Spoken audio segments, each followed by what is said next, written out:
The bells of St. Peter's tolled with a grief too deep for words. On April 21st, 2025, the Vatican confirmed what the world had feared. Pope Francis had passed away at the age of 88. Tributes poured in from every corner of the globe. World leaders, the faithful, the marginalized, and even those who had long fallen away from the Church mourned the passing of a pontiff who had redefined Catholic leadership through compassion, humility, and courage. But for Cardinal Luis Antonio Tagle, the loss was more than institutional. It was personal. In the quiet halls of the Vatican's congregation for the evangelization of peoples, where he had quietly continued his service, Tagle received a letter. It was delivered by hand, its seal bearing the late Pope's insignia, and the envelope marked with a chilling instruction: to be opened only after I return to the Father. He waited until nightfall. Alone in prayer beneath the soft glow of a sanctuary candle, he opened it. There were 2 pages, handwritten in Pope Francis's distinct, almost trembling script. Luis, it read, if you're reading this, I have gone. But you remain, chosen, seen, and burdened. There is something in the garden. Go to the Mount of Olives. Beneath the olive tree that bleeds, truth waits. And Luis, do not be deceived by the votes of men. The throne does not always come from a heaven. Tagle did not sleep that night. The next day, without fanfare, he departed Rome quietly. Only a handful of aides knew where he was going. He arrived in Jerusalem under the cover of darkness. At the Garden of Gethsemane, ancient trees stood like silent witnesses to history. Beneath one, the oldest, its bark twisted like a crown of thorns, Tagle knelt. He stayed there for hours in prayer. Then, as instructed, he began to dig. Under the roots, buried in a rusted iron box, he found a bundle of letters, dozens of them, all in Pope Francis's handwriting. They were dated across a decade, private reflections, warnings, visions. But they were not theological in nature. They were confessions, filled with sorrow, fear, and spiritual urgency. One passage stopped Tagle's heart. They will try to elect a pope, Luis, but not all seek God. Some seek control, and they will want you. If you say yes, it will destroy you. If you say no, it will save the Church. Tears welled in Tagle's eyes. He knew then what had to be done. Back in Rome, bookmakers had already placed him at the top of the list. According to William Hill, he was a front-runner alongside Pietro Parolin, each with 7-4 odds. His odds were rising fast. Analysts saw him as the natural heir to Francis's progressive legacy, a pastor's heart with a theologian's mind. Popular among the youth, admired among the clergy. Headlines declared him the most likely next pope. But Tagle was already preparing to let go of the possibility. On May 6th, one day before the conclave was set to begin, Tagle delivered a statement from Manila Cathedral. It was not a campaign. It was a surrender. I will not enter the conclave, he said, his voice trembling not with fear but with clarity. I have seen what power does when it forgets mercy. I have seen what ambition looks like in sacred garments. And I have heard the voice of the Spirit, not in the thunder, not in the fire, but in the whisper that breaks a man's pride. I cannot accept what the world wants for me. I must accept what God asks of me, and God is not calling me to reign. He is calling me to serve, hidden. The shock was immediate. Millions watched in stunned silence. The Vatican made no comment. Some bishops praised him. Some remained cautious. Others called it a grave mistake. The Catholic Bishops' Conference of the Philippines released a statement urging the public not to pressure or promote any one individual during the sacred process of papal election. Yet across the world, something had stirred. Online, people began referring to him as the Pope who turned away. Others called him Il Papa Nascosto, the hidden Pope. His words echoed through a church at a crossroads. When the cardinals entered the Sistine Chapel and the conclave officially began, Tagle's absence was a quiet thunder. Still, in the very first round of ballots, multiple votes bore his name. Despite withdrawing, despite publicly refusing, some cardinals still saw in him the Spirit's chosen. No consensus was reached. The black smoke from the Sistine chimney rose into the evening air. Outside, in the square, a child asked her mother, "Why isn't the kind man becoming pope?" The mother answered, "Because maybe God needs him somewhere else." As the world waits for white smoke, the church finds itself reflecting not only on who will lead, but on what leadership means. Luis Antonio Tagle walked away from the throne, but towards something greater. He reminded the faithful that power is not proof of divine favor, and that the truest leaders may be the ones who refuse the crown to carry the cross. And so, the conclave continues. But far beyond the walls of the Sistine Chapel, a new kind of revival has begun, not led by declarations, but by a man who chose to weep beneath an olive tree and listen. In the days that followed, the Vatican remained cloaked in an air of uncertainty. The cardinals, locked within the Sistine Chapel, began their delicate dance of choosing the next pope. The world watched, breathlessly waiting for the first signs of smoke, but no one seemed to know what to expect. For the first time in decades, the process was uncharacteristically unpredictable. Behind closed doors, the cardinals struggled to make sense of the absence of Cardinal Tagle. Many had been quietly convinced he was the one to lead, but his sudden withdrawal left them feeling disoriented. Some began to doubt their own discernment. Had they been wrong to support him as the votes continued, there was no clear consensus. A few cardinals secretly hoped that Tagle would return, that somehow he would be moved to take the papacy, despite his public rejection. There were whispers, even prayers, among some who believed his humility might be the very answer to the Church's deepest crisis, its crisis of identity. Meanwhile, across the world, Tagle's withdrawal stirred something profound among the faithful. His words, spoken with such sincerity and raw emotion, resonated deeply with the millions who had watched his announcement from Manila Cathedral. The world, it seemed, was hungry for a new kind of leader. One who was not driven by power, prestige, or ambition, but by a sense of divine calling, by a deeper faith in the gospel. In the Philippines, Tagle's home country, people began gathering, in small groups, holding vigils and prayer services in his honor. Not to elect him pope, but to pray for him, for the church, and for a future where humility and love could rise above the politics of power. It was a movement that caught fire across social media, a quiet yet powerful rebellion against the status quo. In Rome, however, the air was thick with tension. The cardinals were no closer to electing a pope than they had been when the conclave had started. The process, usually swift and decisive, had become something more than just an election. It had become a struggle for the soul of the Church. Cardinal Pietro Parolin, the Vatican's Secretary of State, had long been seen as the frontrunner. His steady leadership and diplomatic prowess made him an ideal candidate in the eyes of many. But there was something in his eyes, a flicker of doubt that no one had expected. As the days wore on, Parolin began to question not just the papacy itself, but the kind of leader the Church needed in this moment of spiritual crisis. He found himself reflecting on the words of Cardinal Tagle. "I cannot accept what the world wants for me. I must accept what God asks of me." Those words echoed in Parolin's mind late into the nights as he stood alone in the Vatican gardens, staring at the stars above. He had known Tagle for years, had admired his compassion and integrity. But could he, Parolin, really lead with the same humility Tagle had chosen to embody? Could he forsake the grandeur and status of the papacy in favor of something deeper, something more sacred? And then, one evening, after another round of failed voting, Parolin made a decision. It was time to step back. He would not chase the papacy, not anymore. He would let the Holy Spirit lead, and if that meant the Church would have to wait a little longer for a pope, so be it. Far away in Manila, Tagle was wrestling with his own demons.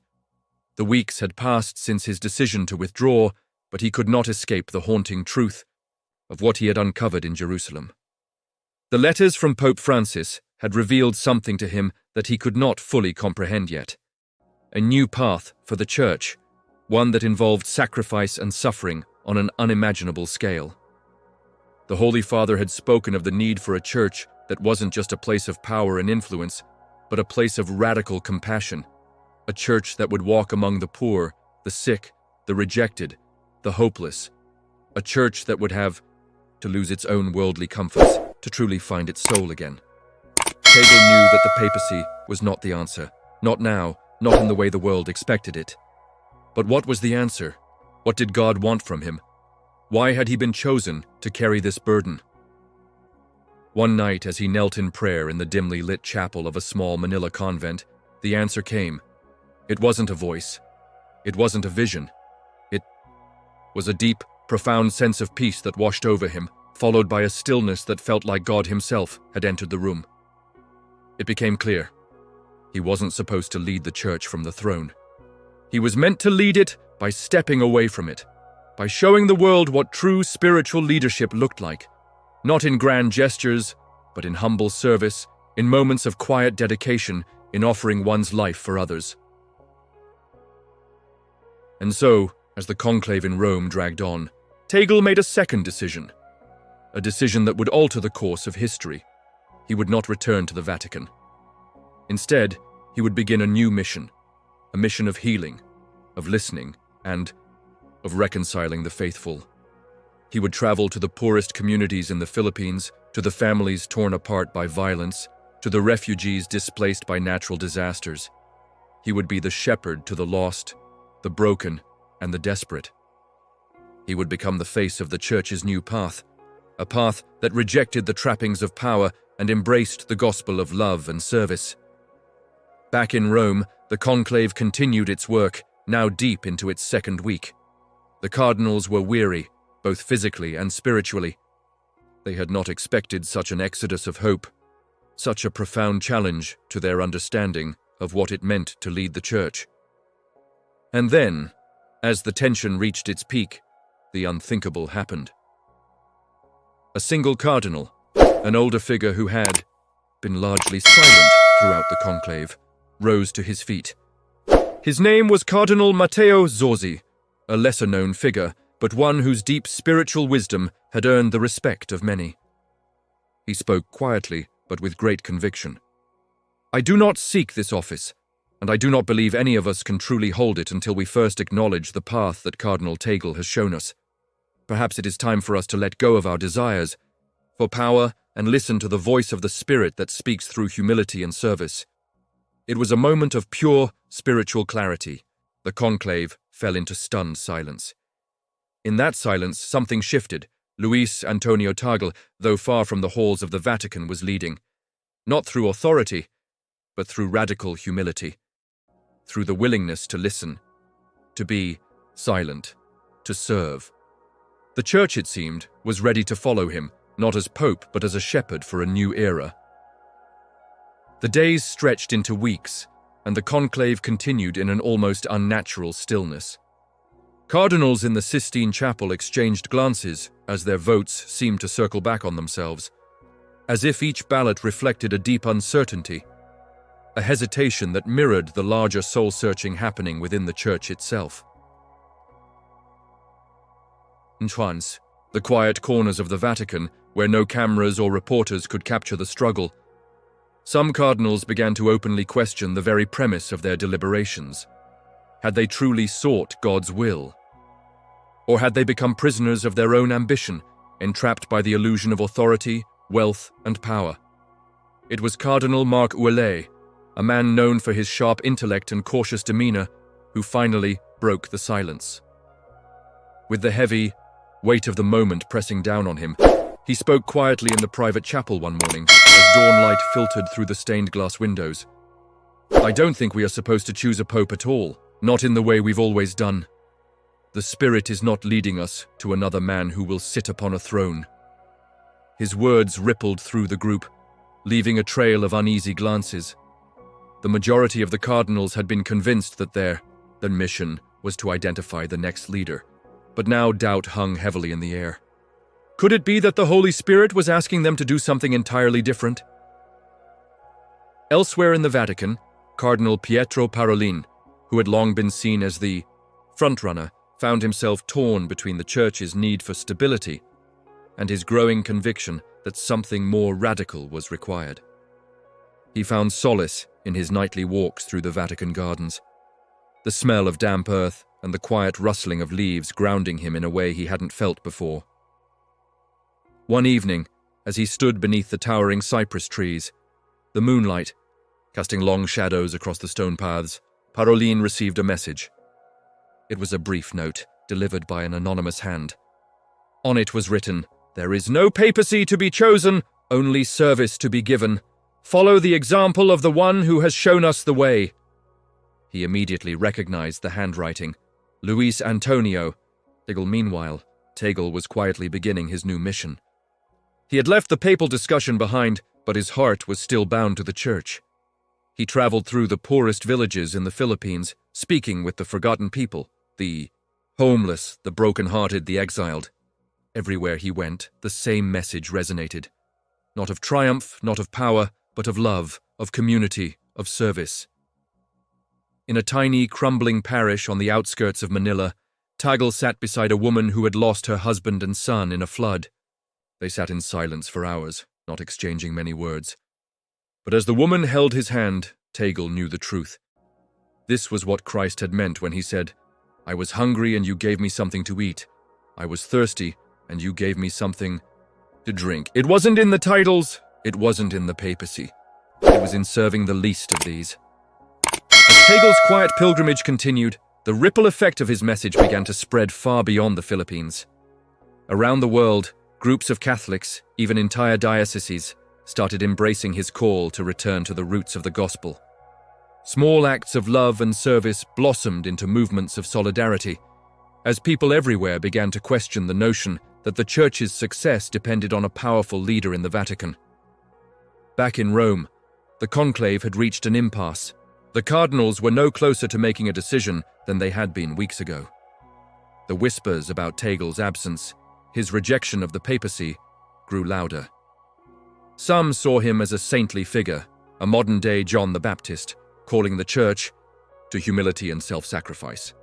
Others, fearful of a collapse of the Church's established power structures, couldn't fathom the idea of a pope who would not wield the Church's authority with firmness. In the midst of this turmoil, the venerable Cardinal Matteo Zorzi, who had been growing more spiritual with each passing day of the conclave, proposed something that shocked everyone. "I believe the true pope has already shown himself. We must look not for another election, but for a moment of divine clarity. We must understand that God is asking us to look not at our own desires, but at the world beyond these walls." It was a revolutionary thought. For centuries, the election of a pope had been about securing power, maintaining the Church's supremacy. But Zorzi's words echoed with a deep, spiritual resonance that none of them could ignore. Was it possible that the future of the papacy was not about earthly power at all? Was it about something far more radical, something born from humility, from sacrifice? The conclave plunged into heated debate. Cardinals, who had been steadfast in their commitment to electing a traditional pope, now found themselves questioning their motivations. The conversation had shifted. It was no longer about in choosing a man to sit on the papal throne. It was about finding the soul of the Church. The next day, an unexpected turn of events occurred. Cardinal Tagle, who had been beyond the reach of the Vatican, received a call. It was from a mysterious source, a voice he didn't recognize. But the message was clear. "Come back to Rome. The Church needs you." The voice held an urgency, a tone that left no room for doubt. Tagle hesitated. After everything, after rejecting the papacy, could he truly return? Could the Church still need him after he had walked away from power? He stood before the small crucifix in his humble Manila apartment and prayed, seeking God's guidance. The words he had read from Pope Francis's letters echoed in his mind once more. "If you say yes, it will destroy you. If you say no, it will save the Church." What was the right decision now? The question hung heavy on his soul. As the conclave in Rome drew near its final stages, the cardinals found themselves at a crossroads. They had searched for a pope who would restore the Church's power, but they had found only themselves, their own doubts, their own fears, their own ambitions. It was in this moment, a moment of collective spiritual reckoning, that the cardinals made an unprecedented decision. They would wait. Wait for Tagle, wait for clarity, and wait for the Holy Spirit to reveal the next step for the Church. The conclave, having reached no decision, was suspended indefinitely.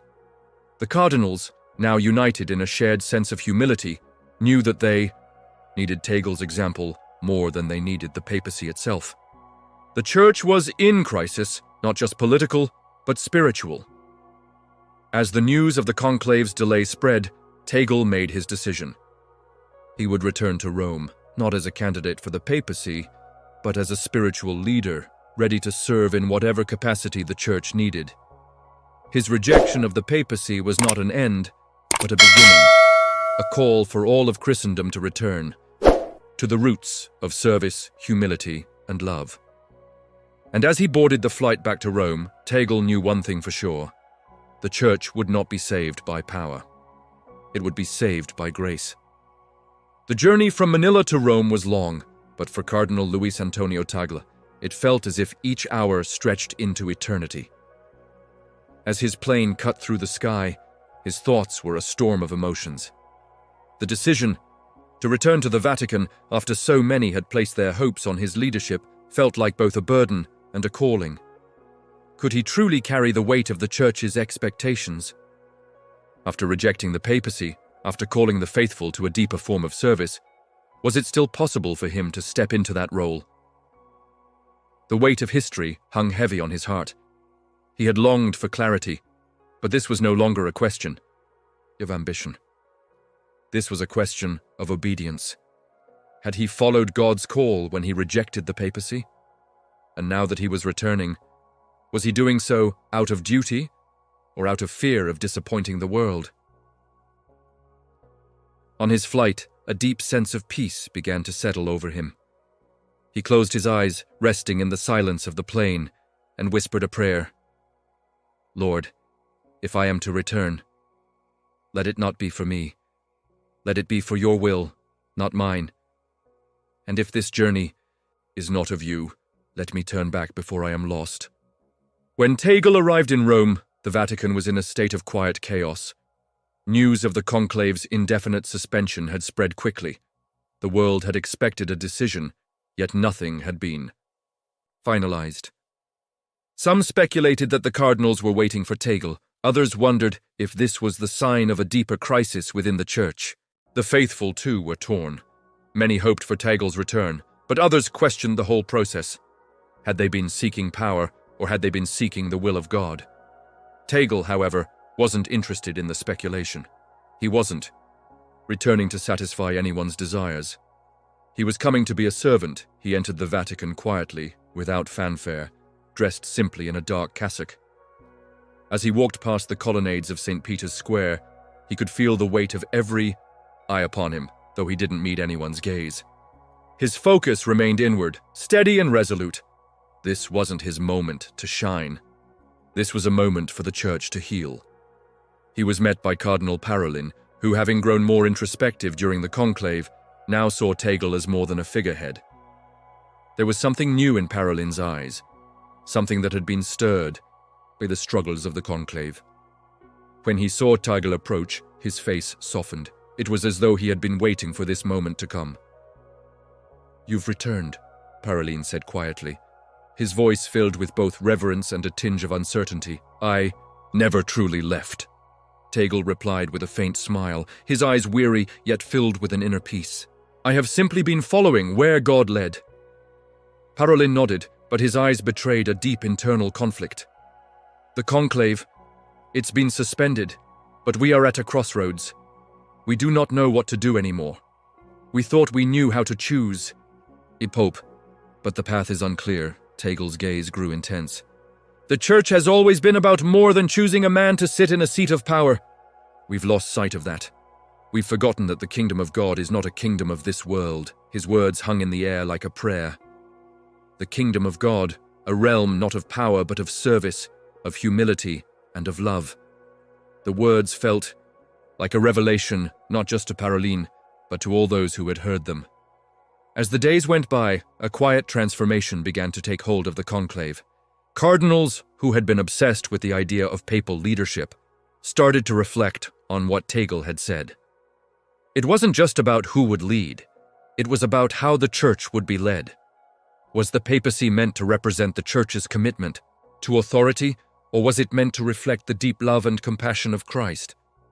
And as the cardinals struggled with this question, an even deeper mystery unfolded within the walls of the Vatican. One evening, as Tagle spent hours praying in the chapel of the Blessed Sacrament, he felt a powerful presence. The air grew thick, with the sense that something divine was about to occur. It wasn't a vision, but a deep spiritual awareness. He knelt before the altar, his heart open and expectant. Then, a gentle voice whispered within him, "There is no throne for you here, Luis, but there is a cross." It was a call that both terrified and comforted him. The church didn't need a throne, didn't need a ruler. It needed someone who could bear the cross of Christ, a servant, willing to lead through suffering and sacrifice. Tagle had known this for some time, but now it had become more real, more urgent than ever. The decision was no longer just about whether he would lead the church. It was about how he would follow Christ in leading it. The very next day, as the conclave reconvened in the Sistine Chapel, a silence descended upon the cardinals unlike anything they had ever experienced.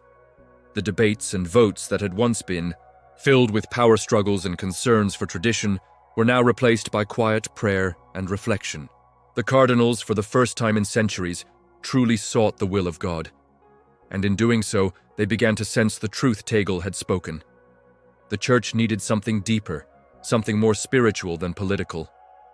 With heavy hearts, they cast their ballots again.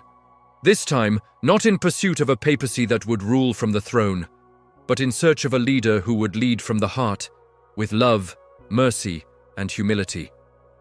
As the ballots were tallied, and the smoke began to rise from the Sistine Chapel's chimney, great stillness fell over Rome. The world waited. Would it be white smoke? Or would it be another day of uncertainty? And then, when the moment finally arrived, the smoke appeared. White.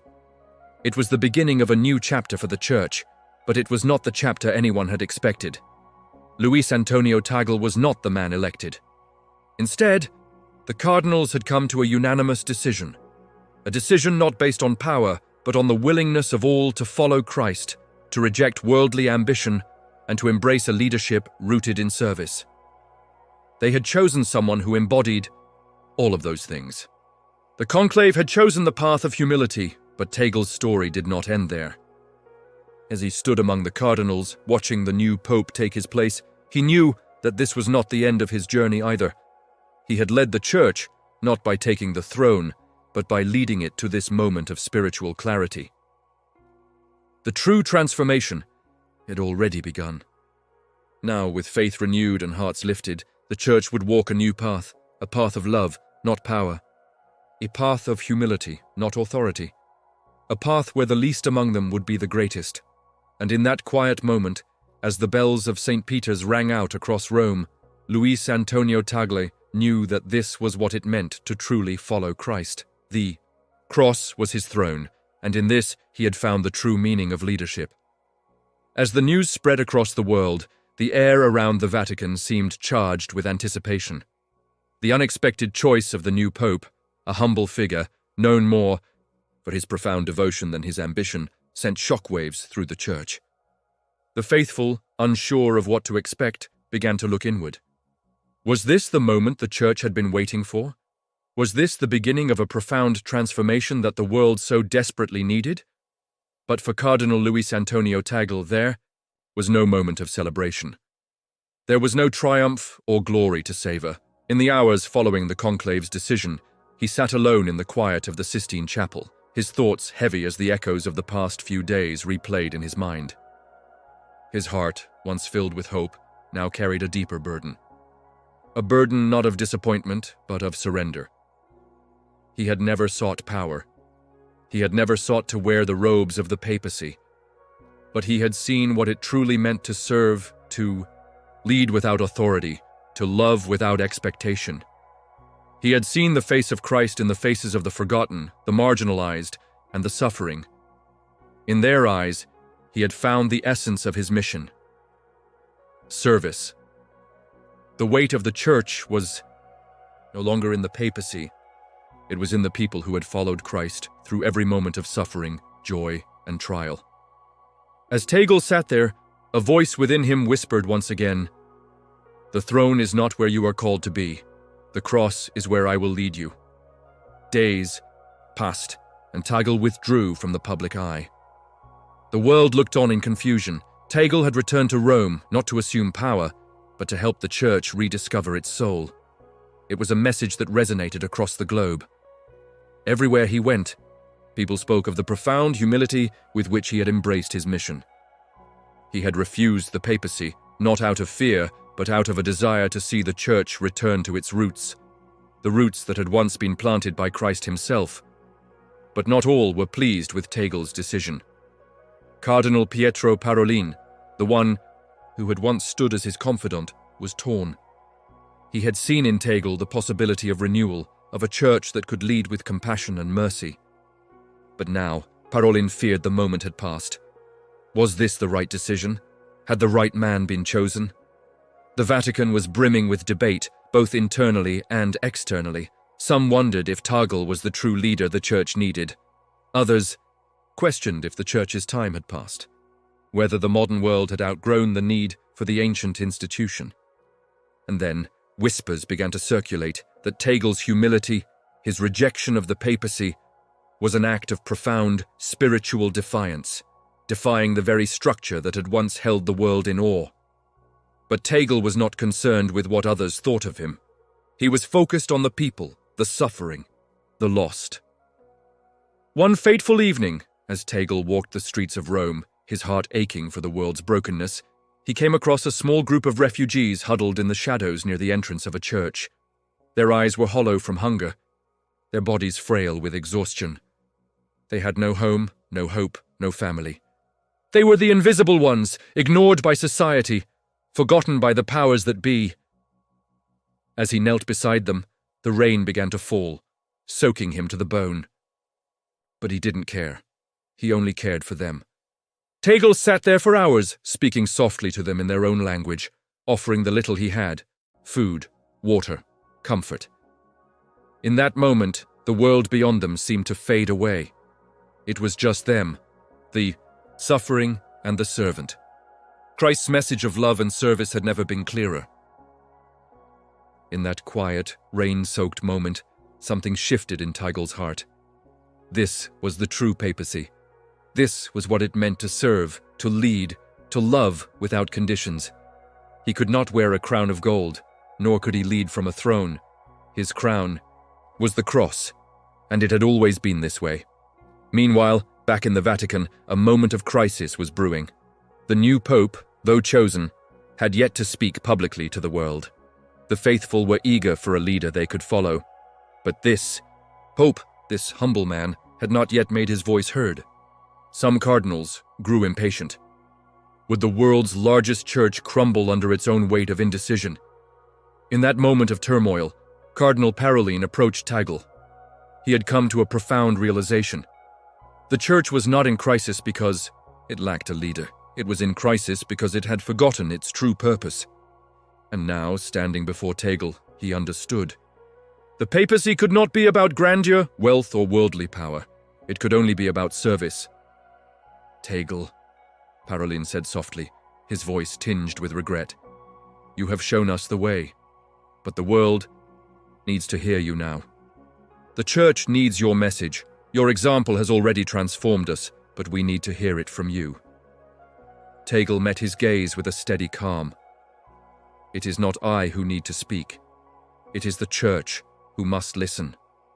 That evening, as the world awaited the Pope's first public address, Tagle stood at the balcony of St. Peter's Basilica, the rain still falling in soft sheets around him. Thousands had gathered, their faces upturned, their hearts filled with both hope and doubt. Would this Pope, who had once rejected power, now give them what they needed? For a long moment, Tagle stood in silence, the weight of history pressing on him. Then, as the bells of St. Peter's began to toll, his voice rang out over the square. "Brothers and sisters," he began, his voice clear and strong, "the church does not belong to the powerful. It does not belong to the rich or the wise or the mighty. It belongs to the poor, to the broken, to the suffering. It belongs to Jesus Christ, who came not to be served but to serve. And so we must serve. The crowd was silent, hanging on his every word. This church, the bride of Christ, will no longer seek power, wealth, or fame. It will seek humility, it will seek service, and it will seek love. If we are to be true followers of Christ, we must be willing to wash the feet of the world, to bear the cross as he did. Only then will we find the path to salvation. As his words echoed through the square, something extraordinary happened. A sense of peace, a profound, divine peace, descended upon the crowd. It was as if the heavens themselves had opened, and in that moment, the church was reborn. The message was clear. This was not about a pope. It was about a movement of love, humility, and service to all of humanity. And so, with the world-watching Cardinal Luis Antonio Tagle, though not the Pope, became the spiritual heart of the Church. His mission was not to wear a crown, but to bear the cross. He would lead not with power, but with love. And as the rain fell softly upon the gathered faithful, the world knew that the Church was about to change forever. Not because of a man's power, but because of a man's faith, and in that, Tagle had found the true meaning of leadership. Not to reign, but to serve. And that, in the end, was the most epic victory of all.